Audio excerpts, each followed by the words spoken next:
Assalamualaikum warahmatullahi wabarakatuh. Halo teman-teman, perkenalkan nama saya Muhammad Azal Fakih. Saya salah satu mahasiswa dari Poltekkes Kemenkes Mataram. Saya dari jurusan Gizi, Prodi Sarjana Terapan Gizi dan Dietetika. Dalam video ini, saya akan mempresentasikan hasil tugas makalah saya dari mata kuliah Kewarganegaraan. Dan di sini makalah saya yang berjudul Hak Dewan Kewajiban Bela Negara. Sebelum lanjut ke pembahasan, saya ingin memanjatkan puji dan puja syukur saya atas kehadirat Tuhan Yang Maha Esa, karena atas karunia dan rahmat-Nya yang telah memberikan saya kesempatan untuk menyelesaikan makalah ini dengan sungguh-sungguh dan tepat waktu. Tidak lupa pula saya berterima kasih kepada Bapak dosen saya, yaitu Bapak Zedi Mutakin, selaku dosen pengampu mata kuliah Kewarganegaraan. Oke, itu pembuka dari saya. Mari kita lanjut ke pembahasan. Gas. Oke, teman-teman, di sini dalam bab 2 berisi pembahasan. Nah, dalam pembahasan ini beberapa poin yang saya ontologi, dan di dalam konsep ontologi dapat ditemukan pandangan-pandangan pokok pikiran atau paham-paham sebagai berikut. Yang pertama yaitu monoisme, yang dimana monoisme ini menganggap bahwa hakikat yang asal dari seluruh kenyataan itu hanyalah satu saja, tidak mungkin dua atau banyak. Haruslah satu hakikat saja sebagai sumber yang asal, baik yang berupa materi ataupun berupa rohani.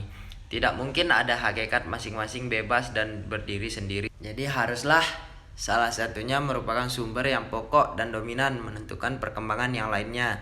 Jadi dari paham ini kemudian dibagi ke dalam dua aliran ya teman-teman.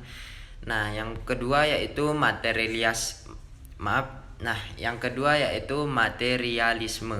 Nah, aliran ini menganggap bahwa sumber yang asal itu adalah materi, bukan rohani.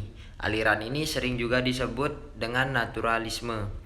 Menurutnya, zat mati merupakan kenyataan dan satu-satunya yang fakta. Yang ada hanyalah materi, yang lainnya jiwa atau ruh tidaklah merupakan suatu kenyataan yang berdiri sendiri. Jiwa atau ruh itu hanyalah merupakan akibat saja dari proses gerakan kebenaran dengan salah satu cara tertentu.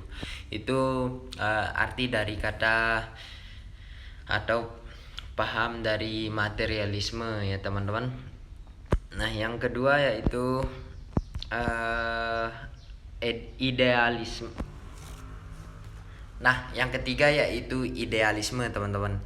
Sebagai lawan materialisme, jadi idealisme ini adalah lawan dari materialisme teman-teman. Berarti kebalikannya ya, adalah yang dinamakan juga dengan spiritualisme. Idealisme berarti serba cita, sedangkan spiritualisme berarti serba ruh teman-teman.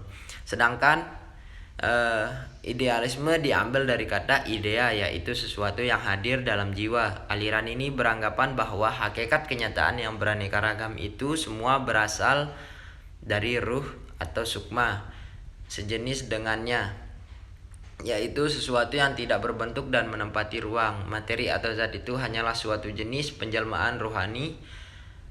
Alasan aliran ini yang menyatakan bahwa hakikat benda adalah rohani, spirit atau sebangsanya ialah yang pertama yaitu nilai ruh lebih tinggi dari badan, lebih tinggi nilainya dari materi bagi kehidupan manusia. Ruh itu dianggap sebagai hakikat yang sebenarnya, sehingga materi hanyalah badannya, bayangan atau penjelmaan saja. Yang kedua, manusia lebih dapat memahami dirinya daripada dunia luar dirinya. Yang ketiga, materi ialah kumpulan energi yang menempati ruang. Benda tidak ada, yang ada energi itu saja. Materi bagi penganut idealisme sebenarnya tidak ada. Segala kenyataan itu termasuk kenyataan manusia menguasai manusia perorangan. Yang keempat yaitu dualisme.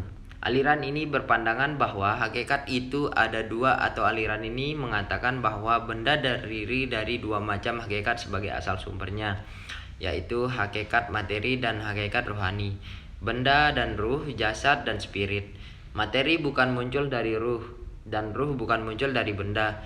Keduanya sama-sama hakikat. Kedua macam hakikat itu masing-masing bebas dan berdiri sendiri. Contoh yang paling jelas tentang adanya kerjasama kedua hakikat ini ialah dalam diri manusia, teman-teman. Di samping dua aliran tersebut terkait dengan teori hakikat, masih banyak ditemukan aliran-aliran lainnya, misalnya pluralisme, nihilisme, agnostisisme yang juga membahas masalah hakikat dari sesuatu atau ontologi. Sekarang teman-teman, jika pembahasan Pancasila dikaitkan dengan kajian filsafat dalam cabang ontologi, maka landasan ontologisnya ialah apa hakikat dari keberadaan Pancasila sehingga muncul dan ada sampai sekarang. Karl mengatakan bahwa setiap bangsa itu mempunyai jiwa bangsa masing-masing yang dinamakan Volksgeist atau jiwa rakyat atau jiwa bangsa. Pancasila sebagai jiwa bangsa lahir bersamaan dengan lahirnya bangsa Indonesia. Dengan demikian, Pancasila ada sejak dahulu kala bersamaan dengan adanya bangsa Indonesia. Jadi teman-teman, hakikatnya Pancasila ialah karena adanya bangsa Indonesia sebagai asal adanya nilai-nilai Pancasila yang kemudian digali dan dikristalkan dalam rumusan sila-sila yang kemudian diterima dan disahkan menjadi dasar negara Republik Indonesia. Konsepsi ontologinya ialah bahwa hakikat atau asal mula nilai-nilai Pancasila itu berasal dari bumi Indonesia. Dalam hal ini yaitu bangsa Indonesia, teman-teman. Nah, teman-teman, setelah membahas konsep ontologi tadi, barulah kita masuk ke konsep kedua, yaitu konsep epistemologi dalam Pancasila. Sebelum kita lanjut, mari kita tahu dulu apa sih arti dari epistemologi itu. Jadi teman-teman, secara epistemologi berasal dari bahasa Yunani, yaitu episteme dan logos. Episteme artinya pengetahuan, sedangkan logos bisa diartikan teori atau pengetahuan yang sistematis. Sehingga epistemologi bisa diartikan sebagai teori yang membahas tentang pengetahuan secara sistematis dan mendasar. Jadi teman-teman, itu dia arti dari kata epistemologi. Nah, bila konsep epistemologi ini dikaitkan dengan proses lahirnya atau disahkannya Pancasila sebagai dasar negara, maka kita bisa telaah dari proses dan historinya. Dalam proses perumusan dasar negara Indonesia merdeka mulai dibicarakan pada masa persidangan pertama BPUPKI, yang dimana tanggal 29 Mei sampai 1 Juni 1945. Dalam rancangan awal Jepang, kemerdekaan akan diberikan melalui 2 tahap. Pertama, melalui BPUPKI, kemudian disusul dengan pendirian PPKI.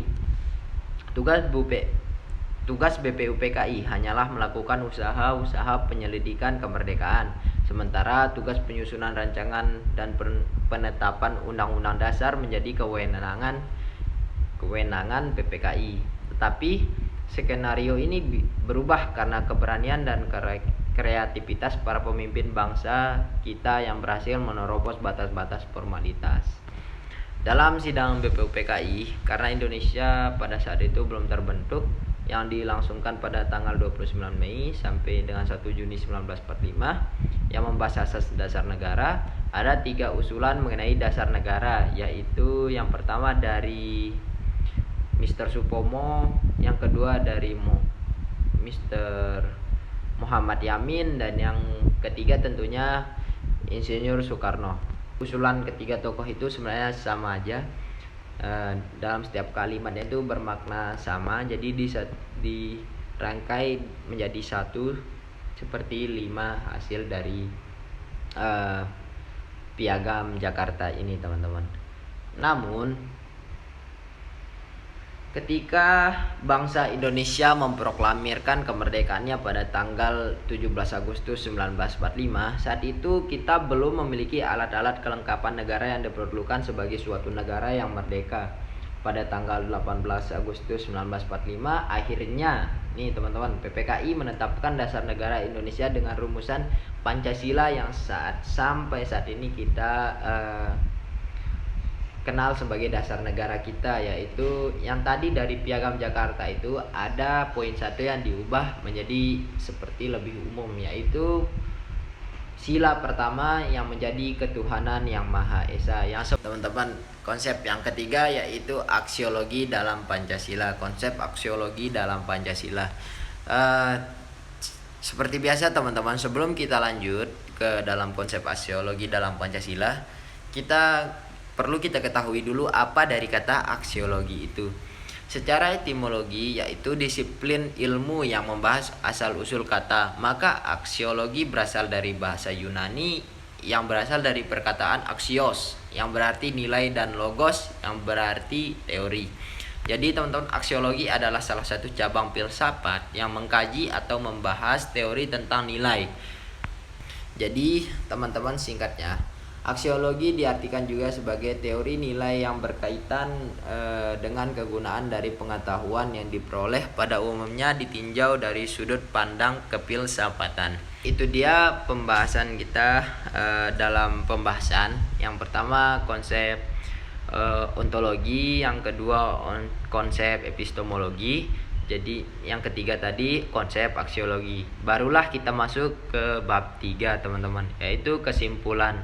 Jadi dalam kesimpulan dalam teori pembahasan tadi, barulah saya rangkum kesimpulan di sini, bahwa Pancasila yang digali dari bumi Indonesia pada dasarnya merupakan nilai-nilai yang sudah menjadi jiwa bangsa Indonesia. Ketika para tokoh menggali, merumuskan, dan mengkristalkan dalam sila-sila dan akhirnya ditetapkan sebagai dasar negara, salah tiganya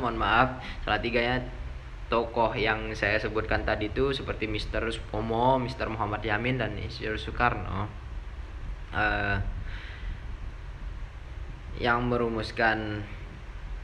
salah satu yang merumuskan sila-sila dan akhirnya ditetapkan sebagai dasar negara. Pada dasarnya itulah jiwa bangsa Indonesia yang selalu beriringan dan berkelindan selama bangsa Indonesia ada.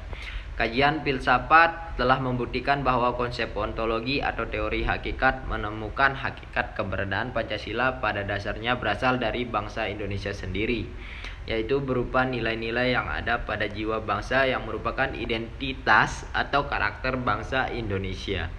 Sementara konsep epistemologi atau teori pengetahuan bisa dibuktikan bagaimana histori dan proses penggalian nilai-nilai Pancasila, perumusannya hingga ditetapkannya sebagai dasar negara Republik Indonesia. Sedang konsep aksiologinya atau teori nilai yang terkait dengan kegunaan atau fungsi, maka Pancasila dijadikan dasar negara dan sebagai pandangan hidup bangsa Indonesia sebagai fungsi pokok. Di samping itu teman-teman, Pancasila juga memiliki fungsi lain, yaitu sebagai jiwa bangsa Indonesia, sumber dari segala hukum, kepribadian bangsa Indonesia, dan sebagai falsafah yang mempersatukan bangsa Indonesia. Itu saja teman-teman kesimpulannya. Dan setelah berakhirnya kesimpulan tadi, maka berakhirlah presentasi dari saya dan berakhirlah video dari saya. Sekian, terima kasih, dan terima kasih juga sudah menonton. Saya tutup dengan Assalamualaikum warahmatullahi wabarakatuh. Bye.